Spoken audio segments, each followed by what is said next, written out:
What would make this an especially useful conversation for you today? Yeah, so I've been kind of trying to highlight my like strengths and weaknesses.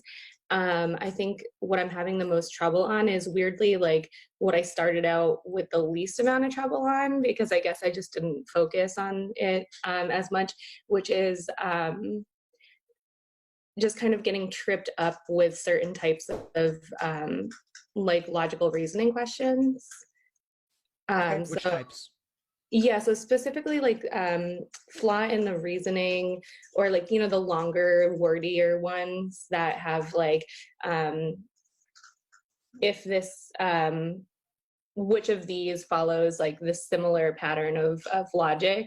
I used to have no problem with those, and now I get really caught up in like trying to figure out like the sufficient evidence for things, and I think I overthink it, and I've been like surprised at how often I've been getting those wrong when they used to be like more like second nature to me. Right, right. So maybe you're overthinking it. Yeah, yeah, so any advice on that would be great. Are these the tougher problems overall? I know you said some of the more complex ones, which are obviously tougher, but how many do you get wrong in the first 10 within a logical reasoning section? um I don't usually think about it in terms of tens, but in terms of like the whole section, I think I usually get like 3 or 4 wrong. That's not bad. 3 or 4 wrong in Yeah, a section. yeah, yeah, but sometimes it's like a lot worse. But on average, it's more like 3 or 4. Okay. I would encourage you to look at the distribution within a section because logical reasoning questions are in a general order of difficulty. Hmm. So most people, if things are going smoothly, they'll get most of the early questions right. And then their accuracy will decrease as the section goes on because you're handling tougher questions. Hmm. And so if you're proficient in the exam and you have a good foundation, then if you're getting easy questions wrong, it could be because you're overthinking them. Hmm. And if you're getting harder questions wrong, that's to be expected because they're harder.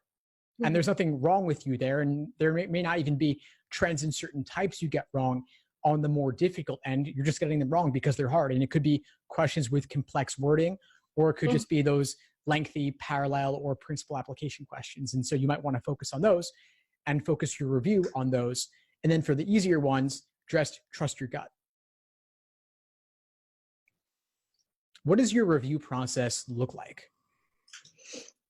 So I typically will do either a full practice test or like sections, take a break after I do all of the section or practice test, and then find out which ones I got wrong. And then there's just various like free resources.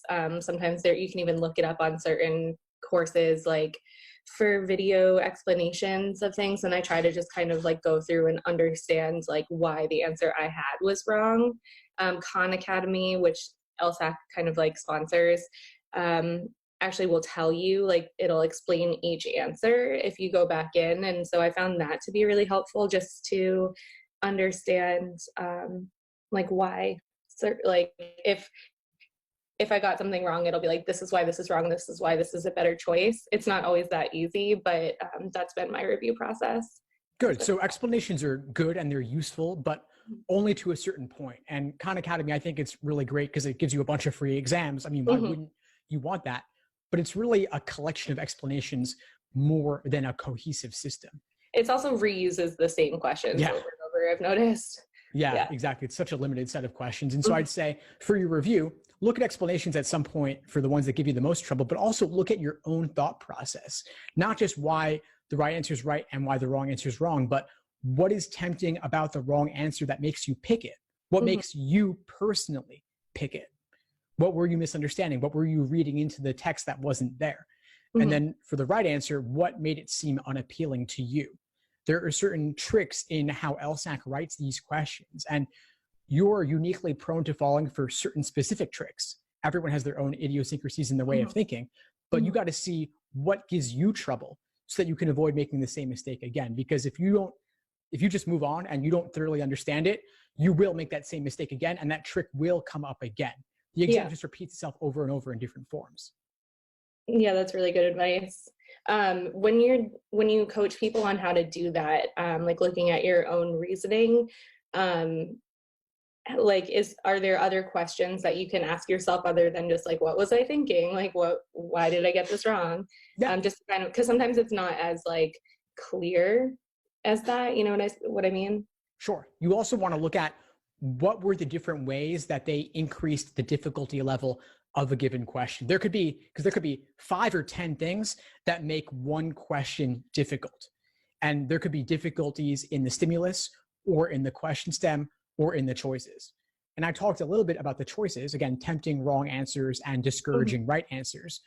But there could also be the right answer to the wrong question in the choices. Like a lot of times for a necessary assumption question, they'll put a very tempting sufficient assumption answer as choice A, or immediately before the correct answer, so you confidently pick it and move on without ever even seeing the correct answer.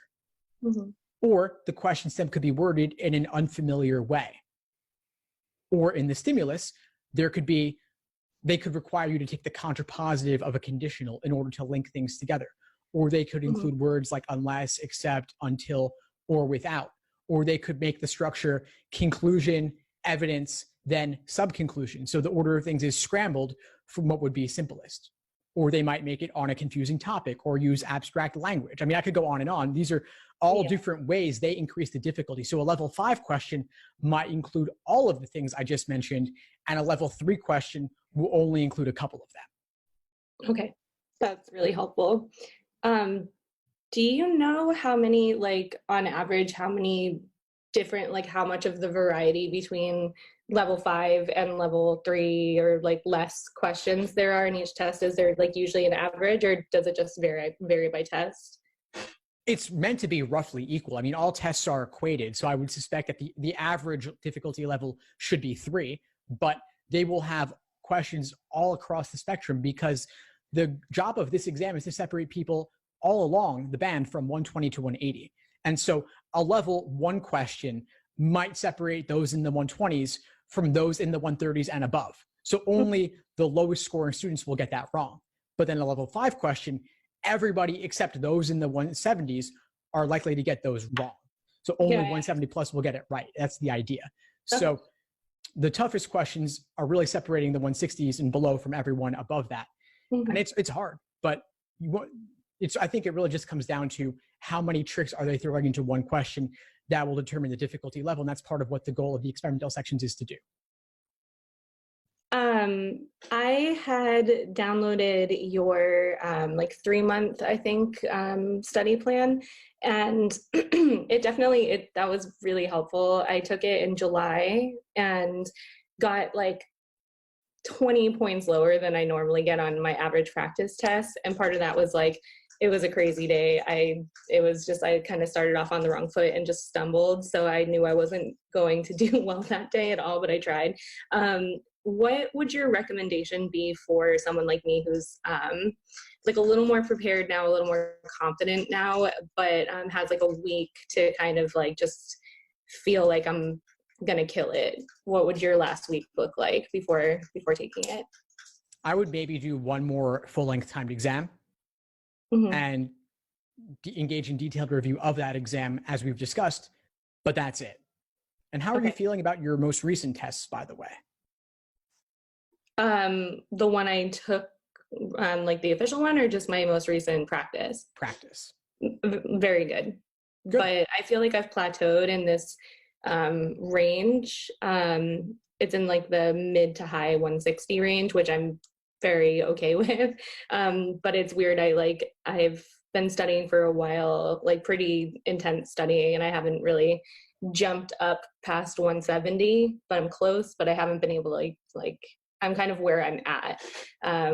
So as long as the stress and the nerves don't like play too much of a factor in at this time, I'm hoping to score closer to that range than I did in the actual exam.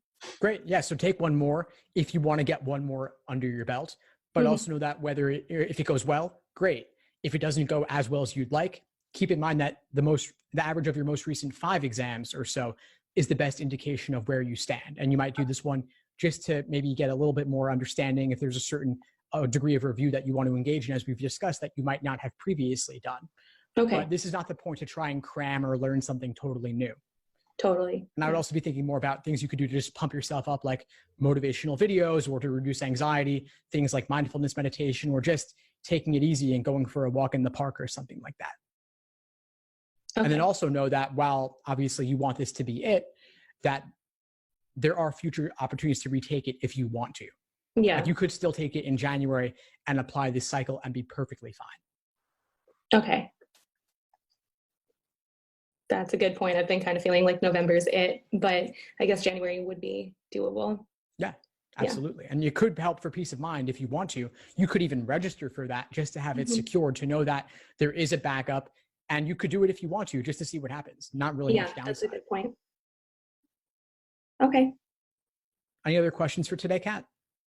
That was basically it. Just, like you said, I don't want to try to learn something crazy new right now. I'm happy with the scores that I've been getting. I'm just kind of hoping for the mindset and how to understand my thought process better, which those specific questions really helped with.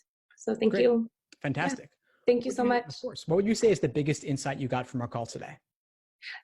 Specifically how to kind of crack open that question of like, what did I miss and how did I make the mistake, or like, why did the wrong answer appeal to me? Not just asking why did I not get the right answer, because I haven't really ever looked at it like that. And I think that'll give me a little bit more of like the whole rest of the iceberg instead of the tip of the iceberg. So that's really helpful. Great. Well, keep in touch and let me know how it goes. I will. Thank you so much. Thanks for tuning into the show. Please subscribe if you haven't done so already to be notified of new episodes as I release them. And feel free to reach out if you need anything at all as you move forward with your prep. I'm happy to help however I can. In the meantime, I'll wish you all the best and take care.